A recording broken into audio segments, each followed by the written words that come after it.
Hello guys, in this tutorial we're going to show you how you can close or delete your account on Doodle.com in 2026. So let us dive into this. Start by navigating to your existing account, click into your profile icon in the top right, and you will need to navigate to your account settings. From there, navigate to the profile. Here you will need to scroll all the way down, and here we'll see that button, delete Doodle account.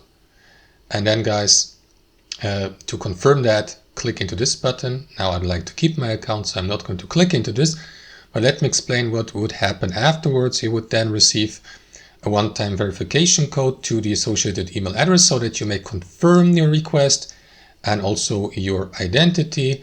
And only after that, your account with all the associated data, meetings, and so on and so forth will be deleted once we have clicked into that verification email or link inside that email. So let me click into cancel here and keep my account.